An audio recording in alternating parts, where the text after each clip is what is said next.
Halo Tribuners, selamat sore dan apa kabar kalian dimanapun berada. Semoga selalu dalam keadaan sehat dan juga bahagia ya Tribuners. Senang sekali saya Putri Utami kembali menyapa di Rapot Radio on Podcast edisi Minggu 19 Oktober 2025. Gimana nih Tribuners hari Minggu kalian ya hari ini? Yang lagi liburan, selamat menikmati waktu liburan. Yang mungkin di weekend ini masih kerja, semangat terus ya cari cuannya. Dan seperti biasa Tribuners di Rapot, kita akan menemani Tribuners selama 30 menit ke depan dengan sejumlah informasi.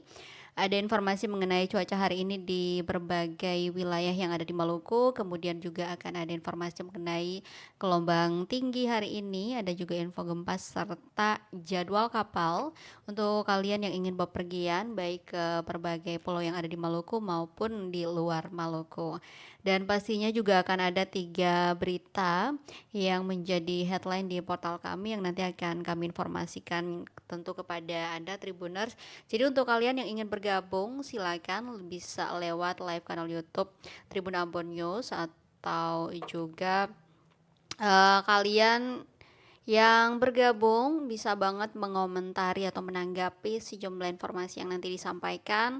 Yang mau request baca berita yang ada di portal kami juga boleh sekali. Kemudian yang mungkin ingin kirim-kirim salam ataupun mengucapkan selamat ulang tahun buat keluarga ataupun sahabat yang lagi jauh ya Tribuners, dipersilakan ditulis saja di kolom komentar. Dan Tribuners langsung aja seperti biasa ya, di rapot ini selalu kita mulai dengan informasi cuaca hari ini karena penting ya untuk kita tahu informasi di berbagai wilayah, informasi cuaca. Yang pertama, ini kita punya informasi cuaca dari Maluku Tengah. Untuk hari ini itu cuacanya diperkirakan hujan ringan dengan suhu udara 26 sampai 31 derajat Celcius. Kemudian untuk kelembapan udaranya di 74 hingga 99%. Sementara Maluku Tenggara itu cuacanya berawan, suhu udaranya di 27 sampai 28 derajat Celcius. Kemudian kelembapan udaranya di 78 hingga 83%. Berikutnya ada Kepulauan Tanimbar dengan cuaca berawan. Kemudian suhu udaranya di 26 sampai 31 derajat Celcius dan kelembapan udaranya di 52 hingga 94%. Lanjut lagi ada Kabupaten Buru Tribuners dengan cuaca hujan ringan, suhu udaranya di 26 sampai 31 derajat Celcius, kemudian kelembapan udaranya di 73 hingga 94%. Next ada Seram bagian timur dengan cuaca hujan ringan juga dan suhu udaranya di 26 sampai 32 derajat Celcius serta kelembapan udaranya di 71 hingga 98%. Kemudian ada Seram bagian barat dengan cuaca hujan ringan, suhu udaranya di 26 sampai 31 derajat Celcius dan kelembapan udaranya di 73 hingga 97%. Lalu ada Kepulauan Aro dengan cuaca hujan ringan juga dan suhu udaranya di 26 sampai 31 derajat Celcius serta kelembapan udaranya di 77 hingga 98%.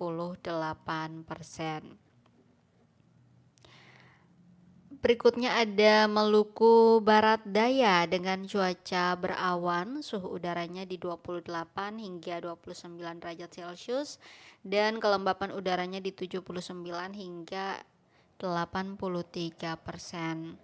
Lanjut lagi ada Buru Selatan dengan cuaca hujan ringan, suhu udaranya di 26 sampai 31 derajat Celcius serta kelembapan udaranya di 69 hingga 99%. Lalu ada Kota Ambon dengan cuaca yang diprediksi itu hujan ringan.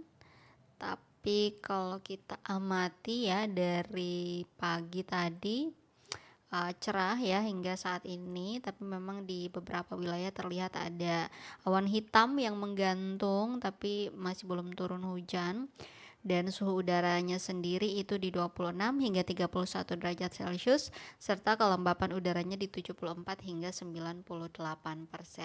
Terakhir ada Kota Tual dengan cuaca berawan, suhu udaranya di 27 hingga 28 derajat Celcius, dan kelembapan udaranya di 80 hingga 84%.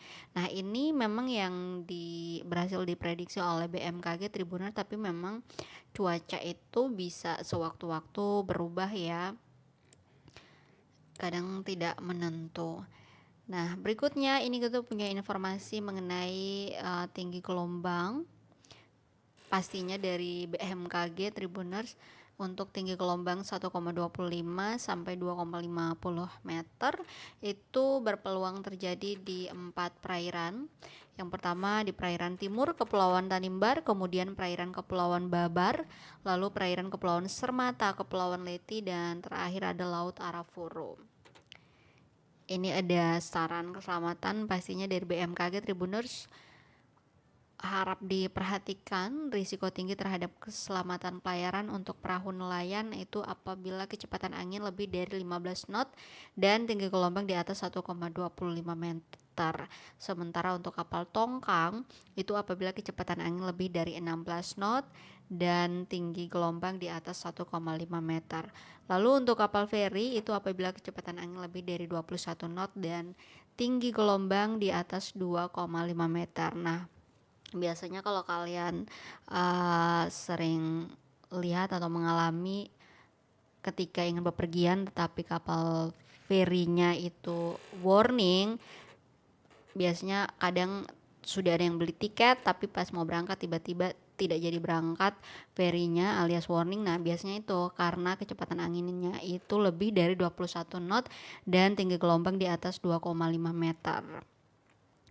Nah, terakhir untuk kapal ukuran besar seperti kapal kargo atau kapal pesiar Tribuners itu apabila kecepatan anginnya lebih dari 27 knot dan tinggi gelombangnya di atas 4 meter. Pastinya diimbau ya Tribuners kepada masyarakat yang tinggal dan beraktivitas di pesisir sekitar area yang berpeluang terjadi gelombang tinggi agar tetap selalu waspada. Next Tribuners, harusnya itu ada informasi mengenai gempa yang terdeteksi hari ini. Hanya saja di hari ini sampai dengan pukul 3 sore ya, itu belum ada data dari BMKG Maluku ya terkait dengan gempa yang terdeteksi hari ini. Jadi kita lanjut ke jadwal kapal Tribuners. Nah, kita punya berbagai jadwal kapal. Yang pertama kita mau ke jadwal kapal KM Ngapulu Tribuners. Nah, KM Ngapulu ini pada hari ini 19 Oktober tiba di Bau-Bau pada pukul 3 sore. Kemudian nanti berangkat dari Bau-Bau itu di jam 5 sore nanti dan tiba di Namlea 20 Oktober besok di jam 4 sore. Kemudian dari Namlea berangkatnya 20 Oktober di jam 6 sore dan akan tiba di Ambon 21 Oktober di jam 00.01. Lalu dari Ambon berangkatnya 21 Oktober jam 4 pagi dan tiba di Ternate 22 Oktober di jam 00.01 juga. Jadi baru memasuki 22 Oktober ya Tribuners. Kemudian berangkatnya dari Ternate di 22 Oktober di jam 2 dini hari Tribuners, lalu tiba di Jailolo masih di 22 Oktober di jam 4 pagi, hanya 2 jam saja dari Ternate. Kemudian dari Jailolo itu berangkatnya 22 Oktober di jam 6 sore dan tiba di Bitung masih juga di 22 Oktober di jam 3 sore. Dari Bitung berangkatnya 23 Oktober di jam 2 pagi, kemudian tiba di Jailolo kembali pada 23 Oktober di jam 12 siang. Nah, dari Jailolo berangkatnya 23 Oktober di jam 2 siang. kemudian tiba di Ternate pada 23 Oktober masih di jam 4 sore.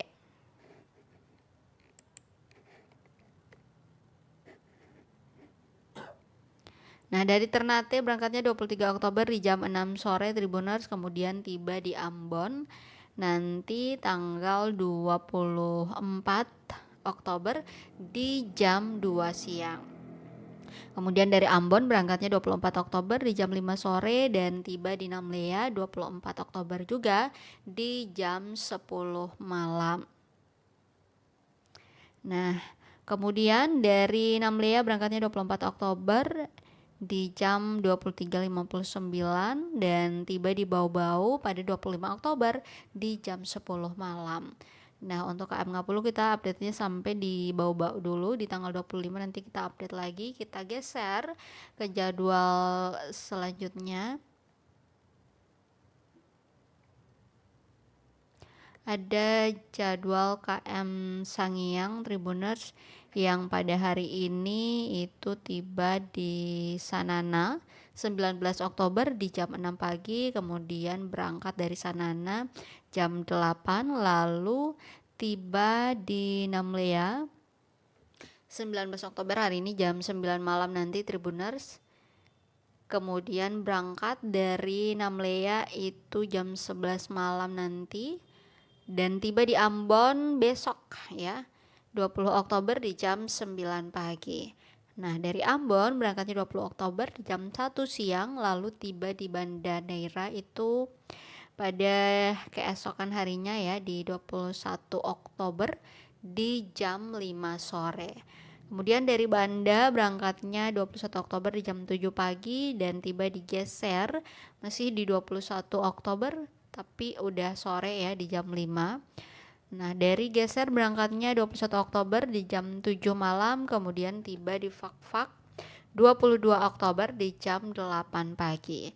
Dari Fakfak berangkatnya 22 Oktober di jam 5 sore, kemudian tiba digeser kembali pada 23 Oktober di jam 6 pagi.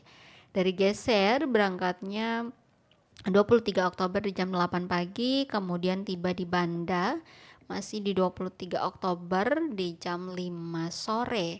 Dari Banda berangkatnya 23 Oktober di jam 7 malam, kemudian tiba di Ambon pada 24 Oktober di jam 12 siang. Dari Ambon berangkatnya 24 Oktober di jam 23.59, kemudian tiba di Namlea pada 25 Oktober di jam 10 pagi. Oke, kita update sampai di tanggal 25. Selanjutnya kita punya jadwal kapal di Pelabuhan Slamet Riyadi Tribuners. Yang pertama itu ada kapal ke Pulau Buru. Untuk malam ini ada Cantika Lestari 8A yang akan berangkat pada pukul 9 malam nanti Tribuners. Sementara dari arah sebaliknya dari Namlea menuju Ambon itu ada Cantika Lestari 6E ya dari Pulau Buru. Nah, untuk besok itu ada Cantika Lestari 5E dengan rute yang dilewati dari Ambon menuju Ambalau, kemudian Ambrole serta Lexula yang akan berangkat pada pukul 9 malam besok ya Tribuners. Nah, untuk kapal ke Puru Selatan Cantika Lestari 5A ini dari kota Ambon hanya 2 kali ya, yaitu di hari Senin besok dan juga di hari Kamis. Sementara untuk hari Senin ada juga kapal teratai Prima 1 yang berangkat pada pukul 3 sore dengan rute yang dilewati cukup banyak ya dari Ambon menuju Buano, kemudian Fluk, Tepaya, Oci, Wayalowar, Soligi, Kawasi dan juga Kupal. Nah, untuk hari Selasa Tribuners itu ada kapal ke Maluku Utara, ada Cantika Lestari 10C yang melayani rute Ambon menuju Buano, kemudian Kobi Sadar dan juga Weda yang berangkat setiap jam 12 siang ya dari kota Ambon. Kadang kalau molor bisa sampai jam 1 bahkan jam 2. Kemudian di hari lainnya, hari Senin juga ada Cantika Lestari 77B ya Tribuners, dengan rute yang dilewati itu dari Ambon menuju Damer, Moa, kemudian Leti, Kisar, dan juga Lurang.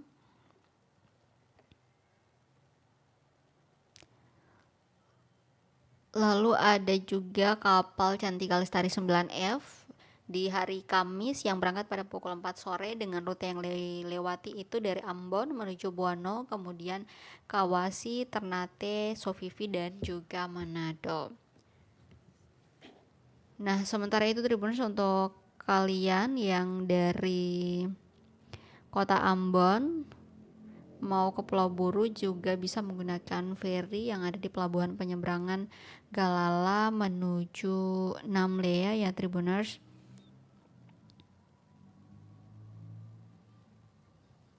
Tapi untuk malam ini itu tidak ada feri yang beroperasi dari Galala, hanya ada dari arah sebaliknya, yaitu dari Namlea menuju Galala Tribuners. Dan dari kota Ambon, kalau kalian mau ke Pulau Seram, itu bisa juga menggunakan feri yang ada di pelabuhan penyeberangan Hunimua menuju Waipirit. Ada 3 feri yang beroperasi dengan 10 trip dari pukul setengah 7 pagi sampai dengan setengah 10 malam Tribuners.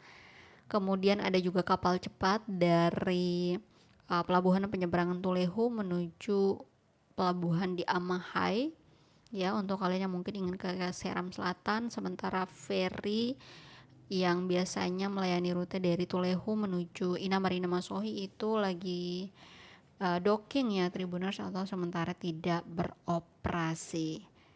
Nah, itu dia berbagai informasi mengenai jadwal kapal yang ada di beberapa pelabuhan tadi Tribuners. Berikutnya kita punya 3 informasi untuk kalian Tribuners yang menjadi headline ya di portal kami.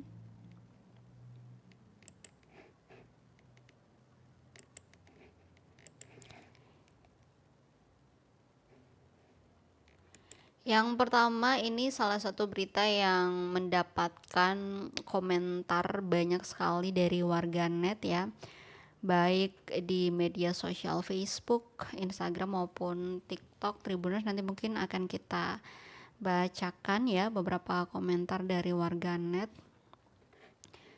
yaitu mengenai polemik pemasangan polisi tidur 3 baris di depan Rindam Suli ya Tribuners. Dan Rindamnya sendiri itu mengakui bahwa tidak membaca aturannya, tapi hanya baca penjelasan di artificial intelligence atau AI. Nah, kalau kalian ikuti ya Tribuners, di portal kami bahkan sudah ada beberapa angle dari berita ini. Jadi pemasangan alat pembatas kecepatan atau yang lebih dikenal dengan istilah polisi tidur sebanyak 3 baris ya Tribuners di depan markas Resimen Induk Daerah Militer atau Rindam 15 Patimura belakangan jadi sorotan publik.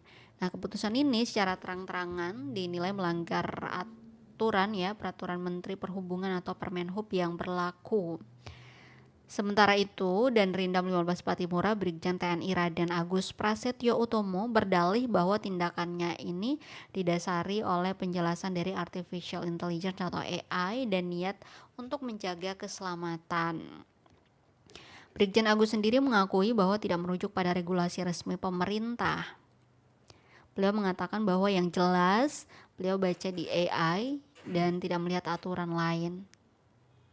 Kemudian memang secara niat ya, kalau kita lihat niatnya baik bahwa untuk supaya tidak ada kecelakaan, karena memang di daerah tersebut ya, di sekitar situ menurut beliau itu sudah sering terjadi kecelakaan, bahkan ada yang sampai memakan korban jiwa.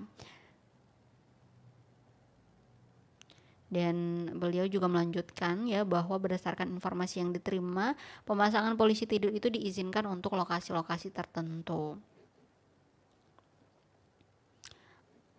Apalagi kayak di depan tempat ibadah, sekolah, dan juga kawasan militer. Nah,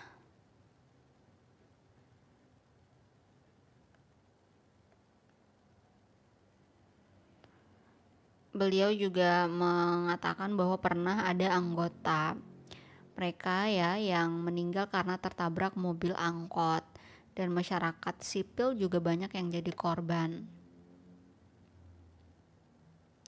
Tapi Brigjen Agus ini sendiri, Tribuners, menyatakan siap untuk mencabut polisi tidur tersebut asalkan ada pihak yang berani memberikan jaminan tertulis di notaris bahwa kecelakaan tidak akan terulang di masa mendatang.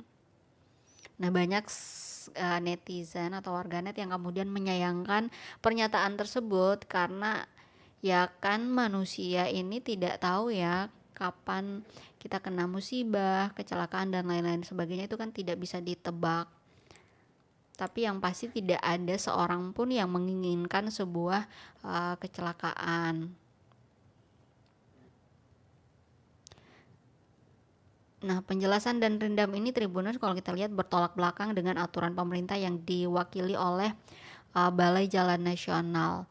Nah, ada Kepala Satuan Kerja atau Kasatker PJN 1 Maluku, Abdul Hamid Payapo, menjelaskan bahwa pemasangan speed bump atau polisi tidur di lokasi tersebut itu merupakan pelanggaran berdasarkan Permen Hub nomor 14 tahun 2021 tentang alat pengendali dan pengaman pengguna jalan. Beliau mengatakan bahwa speed bump itu hanya untuk jalan lingkungan, permukiman atau lokasi parkir dengan kecepatan maksimal 10 km per jam. Beliau juga mempertegaskan bahwa jalan di depan Rindam Patimura adalah jalan arteri atau jalan provinsi yang secara hukum dilarang dipasang alat pembatas kecepatan semacam itu. Nah, lebih lanjut juga Abdul Hamid ini mengungkapkan bahwa indikasi kuat pemasangan 3 baris polisi tidur itu dilakukan tanpa izin resmi. Karena memang menurut informasi dari Kepala Tata Usaha Balai dan Bagian Perizinan, tidak ada surat permohonan dari PPK 11 ya. Dan saat ini mereka sedang berkoordinasi dengan Balai Perhubungan Darat untuk menindaklanjuti hal tersebut.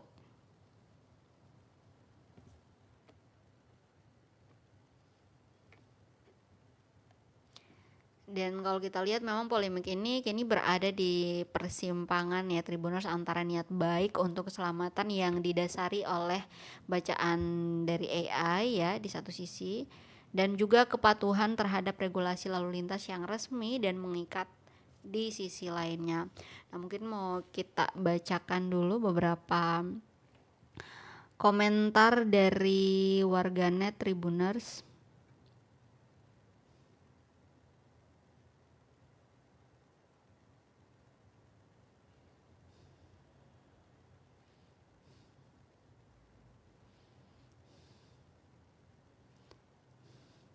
Nah, ini ada ratusan ya, bahkan kalau kita akumulasikan tuh bisa ribuan komentar yang datang dari warganet. Ada yang menyayangkan kenapa polisi tidurnya itu dipasang kemudian dibuka ya, atau tidak dipasang lagi saat Wakil Presiden Republik Indonesia Gibran Rakabuming Raka berkunjung ke Maluku Tengah dan melewati jalan itu beberapa waktu lalu. Nah, setelah kunjungan Wapres kemudian dipasang lagi. Nah, masyarakat mempertanyakan dong gitu, kalau memang alasannya untuk keselamatan, lah emang Wapres tidak butuh keselamatan.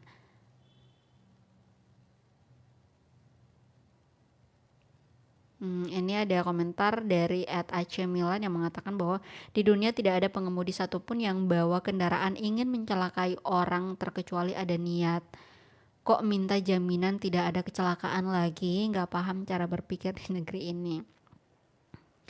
Kemudian ada juga yang komen bahwa kalau hanya satu saja yang dipasang ya tidak apa-apa, mungkin mereka masih agak nerima, tapi ini sampai 3 gitu, 3 berdekatan dan bukan hanya di satu titik tetapi ada 2 titik ya, Tribuners. Nah, kemudian banyak yang membandingkan antara jalan di depan Rindam dan beberapa jalan ya atau jalur di kota Ambon, salah satunya itu di depan SPN Paso yang dinilai juga lebih ramai dan rawan kecelakaan. Tapi kenapa hanya dipasang di depan Rindam aja? Banyak juga yang mention Panglima TNI Tribuners untuk dievaluasi terkait dengan kebijakan pemasangan polisi tidur di sana ya Tribuners. Dan tentunya masih banyak lagi komentar dari warganet. Tapi nanti kita lihat ya apakah memang akan dibuka atau seperti apa. Nanti kita update terus ya Tribuners. Tapi kalau kita lihat memang banyak yang risih sih dengan adanya pemasangan polisi tidur di sana gitu, karena kalau orang dengan kecepatan yang tinggi dan tidak tahu bahwa di sana ada pemasangan 3 polisi tidur tadi, maka akan tiba-tiba ngerem dan bahaya juga gitu, bisa kecelakaan. Next Tribuners, ini kita punya informasi kalau tadi dari kota Ambon, sekarang dari Pulau Buru.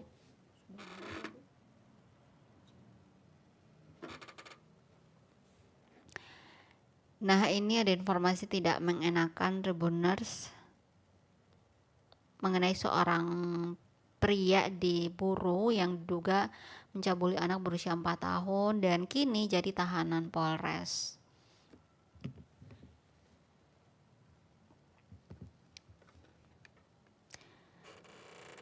Jadi Tribuners, seorang pria berinisial MK itu ditahan oleh kepolisian Resor atau Polres Buru atas dugaan tindak pidana asusila terhadap anak di bawah umur. Nah, penahanan terhadap tersangka ini berlangsung pada hari Jumat malam ya, 17 Oktober kemarin Tribuners, sekitar pukul 10:40 ya malam waktu Indonesia Timur di ruang tahanan Polres Buru.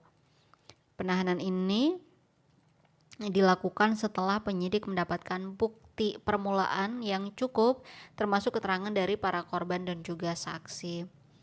Nah, diketahui tersangka ini berdomisili di Desa Waplau, Kecamatan Waplau, Kabupaten Buru. Dan kasus ini sendiri bermula pada hari Rabu pagi 15 Oktober ketika seorang warga melaporkan dugaan kekerasan seksual terhadap anaknya yang berusia 4 tahun di Polres Buru. Nah, berdasarkan laporan tersebut, Tribuners, korban mengeluh kesakitan di bagian vitalnya dan menyebut nama dari terduga pelaku ini. Dalam pengakuannya kepada sang ayah, korban menyampaikan bahwa pelaku sempat memberikan makanan ringan sebelum mengajaknya masuk ke dalam rumah. Jadi dalam rumah itulah dugaan perbuatan asusila itu terjadi. Dan mendapatkan laporan tersebut, pihak kepolisian akhirnya segera bergerak cepat untuk melakukan penyelidikan hingga akhirnya mengamankan pelaku. Berdasarkan hasil pemeriksaan awal Tribuners, tersangka diduga melanggar ketentuan pasal 81 ayat 2 Undang-Undang RI nomor 17 tahun 2016 tentang perlindungan anak, junto pasal 76D Undang-Undang nomor 35 tahun 2014 tentang perubahan atas Undang-Undang nomor 23 tahun 2022 tentang perlindungan anak. Nah, Kasih-Humas Polres Buru, Ibda Jaya Permana, dalam keterangannya menyampaikan bahwa penahanan ini dilakukan untuk melancarkan proses penyidikan serta mencegah tersangka tidak melarikan diri serta menghilangkan barang bukti atau mengulangi perbuatannya. Pihak kepolisian juga tentunya mengimbau kepada masyarakat agar segera melaporkan apabila mengetahui atau mengalami tindakan serupa ya, terutama yang melibatkan anak-anak, supaya dapat segera ditindaklanjuti sesuai dengan ketentuan hukum yang berlaku.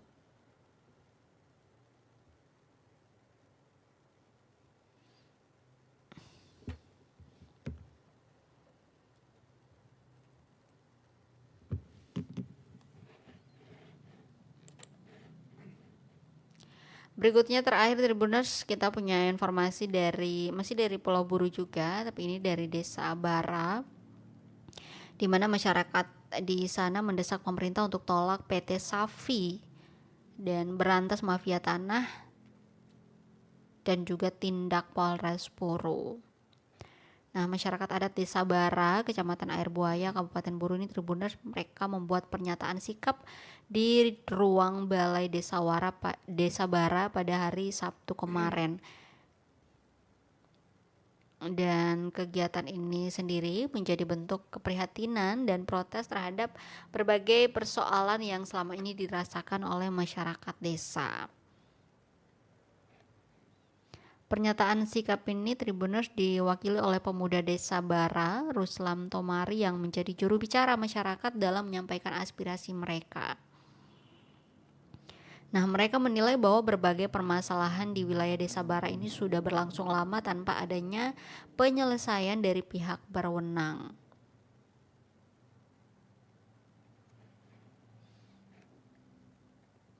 Nah, dalam pernyataan sikap tersebut Tribuners, Ruslan Tomari mengatakan bahwa mereka, Gerakan Pemuda Mahasiswa dan seluruh elemen masyarakat Desa Bara, meminta Bupati Buru, Kejaksaan Negeri Buru, Gubernur Maluku, kemudian Kapolda Maluku dan Bapak Presiden agar segera cepat menyelesaikan persoalan di Desa Bara terkait dengan penolakan PT Safi di area Desa Bara, dan kemudian tangkap mafia tanah, kerusakan lingkungan dan tanaman warga,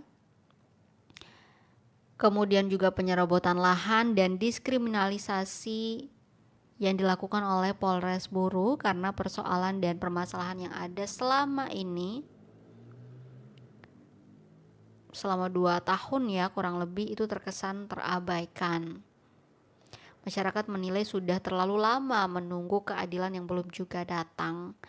Permasalahan ini Tribuners disebutkan seperti kerusakan lingkungan, kemudian penyerobotan lahan dan diskriminalisasi warga dinilai telah menimbulkan keresahan dan juga ketidakpastian di tengah masyarakat. Tentu hal ini membuat warga semakin khawatir terhadap masa depan tanah dan juga sumber penghidupan mereka, karena banyak masyarakat di sana yang merupakan petani ya Tribuners, jadi memang tanah mereka itu menjadi sumber kehidupan mereka.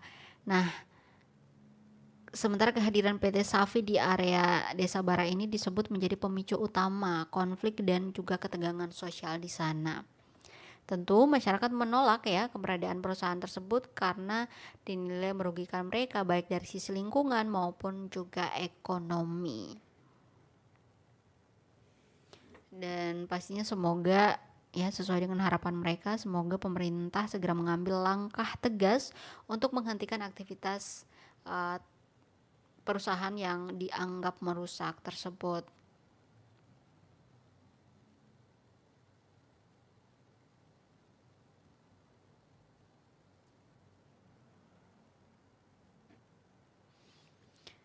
Ya, semoga ya dengan adanya pernyataan sikap yang dilakukan oleh masyarakat Desa Bara dan juga pastinya pemberitaan dari Tribun Ambon bisa kemudian berdampak ya,